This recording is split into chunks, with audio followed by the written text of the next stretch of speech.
दुर्गा नदी के किनारे बसा एक गांव फूलपुर। गांव में कुछ 100-150 लोग रहते थे।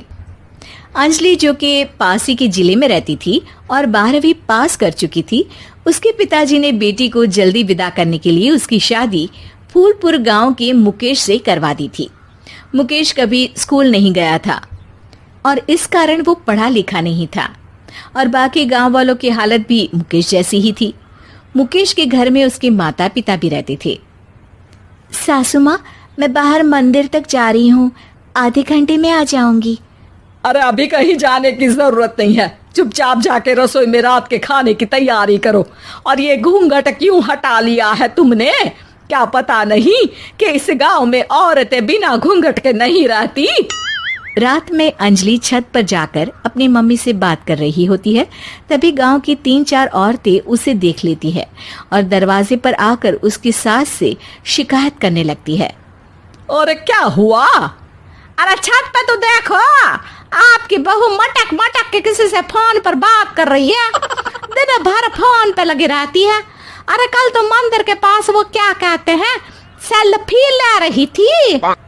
शहर की बहू रखना अच्छा शान की बात है, पर देखना इसके लक्षण से ये तो तुम्हारे परिवार को बदनाम ना कर दे। ये पहली बार नहीं था जब सास से गांव के लोगों ने अंजलि की बुराई या शिकायत नहीं की हो। अब तो ये रोज की बात थी। अंजलि ये सब सुन लेती है। जब वो नीचे जाती है तो मुकेश भी वहां आ जाता है। सास कहती है, बेटा, लोग घर आकर शिकायत करने लगे हैं बहू के कामों की, देख लो। पति हो, संयम से रखो इसे। माँ जी, मैं तो अपनी माँ से बात कर रही थी क्योंकि यहाँ कोई बात करने लायक ही नहीं है और अब मैं माँ के पास ही रहूंगी। वहाँ क्या रहना, वहाँ बाहर के लोग तो ठीक है पर घर के लोग भी इज्जत ना दे सके। अरे नहीं नहीं अंजलि, ऐसा नहीं है, धीरे धीरे सब ठीक हो जाएगा, तुम फिक्र ना करो। अरे बस कुछ बोलना ही नहीं है, सर पे चढ़ा रखा है बहू को। सास मुकेश की नरम बात सुन के वहां से मुंह चढ़ाकर चली जाती है। मैं तो कहती हूँ हम दोनों शहर चले जाते हैं। मैं पढ़ी लिखी हूँ, मुझे वहाँ नौकरी भी मिल जाएगी और थोड़े दिनों में आप भी वहाँ कुछ काम ढूंढ लेना। अरे नहीं नहीं अंजलि, हम यहाँ ना गांव का खेत, माँ पिताजी को छोड़कर शहर नहीं जा सकते। माँ पिताजी को कैसा लगेगा और गांव वाले क्या सोचेंगे? ये कहकर मुकेश सोने चला जाता है और अंजलि की गांव वालों द्वारा बुराई का सिलसिला बहुत दिनों तक चलता ही रहता है। लेकिन अंजलि गुस्सा ना दिखाते हुए समझदारी से काम लेती है। बारिश का मौसम चालू हो जाता है। जोरदार बारिश से पूरे गांव में हाहाकार मच जाता है। दुर्गा नदी में बाढ़ आ जाती है और बाढ़ का पानी पूरे गांव की फसल तबाह कर देता है। फसल की ये हालत देखकर गांव वाले निराश हो जाते हैं और बात तो यहाँ तक पहुँच जाती है कि कुछ लोग तो अंजलि को इस सब का दोषी ठहरा देते हैं। अरे पूरी फसल तबाह हो गई, पता नहीं किसकी नजर लग गई है। अरे जब से चौधरी परिवार में ये शहर की बहू आई है ना, तब से ही गांव की शांति चली गई है। इसके कर्म कांड से माँ दुर्गा नदी भी खुश नहीं है। ये सब सुनकर बेचारी अंजलि रोते हुए अपने घर चली जाती है। कुछ दिन बाद सभी गांव वाले अपनी फसल का मुआवजा लेकर अपने अपने घर आते हैं। मुकेश भी 1500 लेकर आता है। अंजलि को जब पासबुक दिखाता है तो अंजलि हैरान हो जाती है। अरे, ये पासबुक में तो उन्होंने 4000 की एंट्री करी है और आपको सिर्फ 1500 दिए। सच में? अरे वो सरकारी अफसर आपको बेवकूफ बना रहे हैं। सरकार की तरफ से हमें 4000 मिले हैं लेकिन बाकी का सारा पैसा खुद ही खा रहे हैं। आप लोग के अनपढ़ होने का फायदा उठा रहे हैं। ये सब सुनकर मुकेश परेशान हो जाता है लेकिन अंजलि उसे हिम्मत से काम लेने को कहती है और सुबह होते ही मुकेश को पंचायत कार्यालय ले जाती है और साथ में गांव के और लोगों को भी।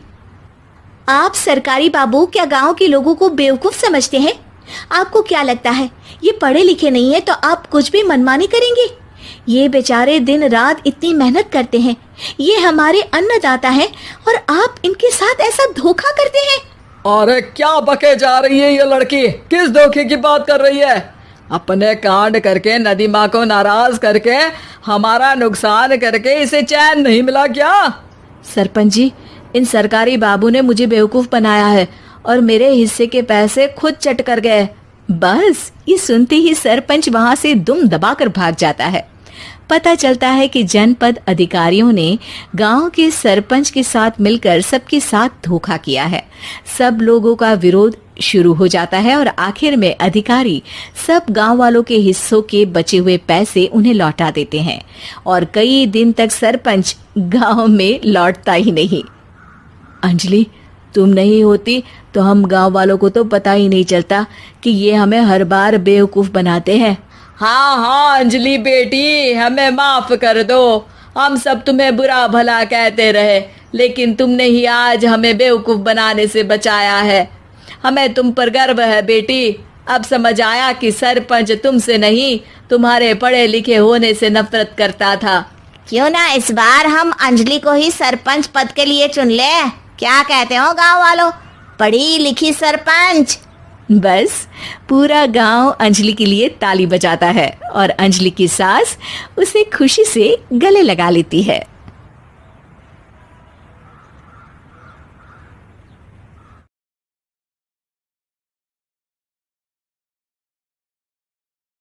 घर जमाई। विकी को हमेशा किस्मत ने उसकी मेहनत से ज्यादा दिया। पैदा हुआ एक बड़े घर में, मुंह में चांदी की चम्मच लेकर, और शादी भी की एक उससे भी बड़े घर में, सोने की चम्मच मुंह में लेकर। उसे मेहनत करने का शौक नहीं था। एक शौक था, वो भी घटिया शायरी करने का। उसकी हर बात शायराना ही होती थी। जैसे कि एक दिन, दूर से देखा तो चांद पे दाग था, दूर से देखा तो चांद पे दाग था, पास से देखा साबुन का छाग था। ठोको ताली। अरे ऐसी शायरी करोगे तो ताली तो पता नहीं, कोई तुमको ही ठोक देगा। शायरी वो बिल्ली है जो किसी का भी रास्ता रोक दे, और क्या मैं किल हूँ जो कोई मुझे ठोक दे। मुझे तो आपसे बात ही नहीं करनी। मैं निकला था गाड़ी लेके, लेकिन दौड़ के जा रहा हूँ। मेरी शायरी कोई नहीं सुनता, मैं घर छोड़ के जा रहा हूँ। धीरे बोलिए जी, मम्मी पापा को पता चल जाएगा तो तुमको सच में तुम्हारे मायके भेज देंगे। सस्ते साबुन से मेरी कॉलर चमकी नहीं, सच में चला जाऊंगा, मेरी बात कोई धमकी नहीं। अगर शायरी ही सुनानी है तो सुनाओ, लेकिन कोई काम धंधा भी तो करो। मेरे पिताजी के पास बहुत पैसा है तो घर जमाई बन के खा रहे हो, और कल जा रहे हो ना अपने मायके, तो आज ही चले जाओ मेरी बला से। हमें तो अपनों ने लूटा, गैरों में कहाँ दम था हमें। अरे चुप हो जाओ, तुमको मिर्जा गालिब की कसम। अरे जाना है तो जाओ, लेकिन पहले मेरे मम्मी पापा से मिलकर जाओ, वरना वो क्या सोचेंगे। लेकिन विकी अकेले ही अपनी कार लेकर अपने मायके यानी कि अपने खुद के घर पहुंच जाता है। अरे बेटा, तू अचानक, बहू कैसी है? अरे माँ, बहू तो बिल्कुल बदल गई है, मुर्गी हाथ से निकल गई है। अरे क्या हुआ बेटा? उसकी आती नहीं है, मेरी जाती नहीं है। मैं करता हूँ शायरी, उसे भाती नहीं है। मेरे पास उसका फोन आया था बेटा, सही कह रही है वो। तुमको काम करना चाहिए, तभी तो इज्जत मिलेगी। घर जमाई बनके सास ससुर के पैसों पर कब तक ऐश उड़ाते रहोगे? मेरी जिंदगी में हर तरफ से उंगली हो रही है, फोन पर मेरी चुगली हो रही है। अरे चुगली नहीं कर रही थी बहू, वो तेरा भला चाहती है बेटा। सूखे हुए कपड़े को भी गीला कह रहे हैं लोग, चुगली करने को मेरा भला कह रहे हैं लोग। ठोको ताली। ये सुन के माँ अपने हाथ से अपना सर पीट लेती है। अरे माँ, ताली की जगह माथा क्यों ठोक रही हो? बेटा तू ना आराम कर, तेरे पिताजी भी आने वाले हैं, खाना लगा देती हूँ। विकी अपने घर भी दिन भर टीवी देखता है, तरह तरह का खाना खाता है दोपहर तक सोता है, चाय पीता है, वीडियो गेम खेलता है, बस काम करने नहीं जाता। घर में नौकर चाकर है तो बिस्तर से हिलने तक की जरूरत नहीं पड़ती। कई बार तो विकी अपने नौकरों को बिठाकर शायरी सुनाता रहता। कब जाओगे बेटा? अरे कैसी बात कर रहे हैं डैडी, क्या आप मेरे फादर नहीं? आप मुझे भगाना चाहते हैं क्या? ये मेरा घर नहीं। अरे नहीं बेटा, तुम्हारा ही घर है। हम तो चाहते थे कि तुम यहीं रहो और मेरा काम आगे बढ़ाओ, लेकिन तुम ही चले गए घर जमाई बनने। अरे मेहनत तो गधे भी करते हैं। मैं अच्छी किस्मत लेके पैदा हुआ हूँ। मैं घर जमाई हूँ, ससुराल का फूल गेंदा हुआ हूँ। ठोको ताली। पिताजी और माँ सच में ताली बजा देते हैं। ऐसा पहली बार होता है जब विकी की शायरी पर किसी ने ताली बजाई हो। अरे आप लोग सच में ताली बजा रहे हैं? हाँ हाँ बेटा, तुम्हारे ससुर का फोन आया था। बोला जब तक घर जमाई जी कोई काम ना करने लगे हमारे यहाँ मत भेजना।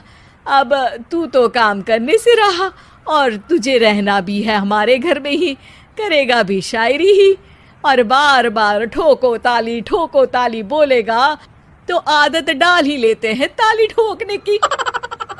विकी उसी वक्त खड़ा होता है और बहुत गुस्से में सीधे ससुराल के लिए निकल जाता है। फिर से आ गए? लेकिन सुमन को देखते ही विकी पिघल जाता है। अब सुमन, आई एम सॉरी। आज से ना मैं सिर्फ शायरी ही नहीं बल्कि काम भी करूँगा। तुम अपने ऑफिस में बात कर लेना, कोई भी मेहनत का काम कर लूँगा। मैं घर जमाई बन के रहूँगा लेकिन काम करूँगा और इज्जत से रहूँगा। मतलब सिर्फ तुम नहीं आए हो, तुम्हारे साथ तुम्हें अकल भी आ गई है। मैं अपने कारखाने का मैनेजर बनाता हूँ तुमको। कल से मेरे साथ चलना वहाँ। थैंक यू ससुर जी।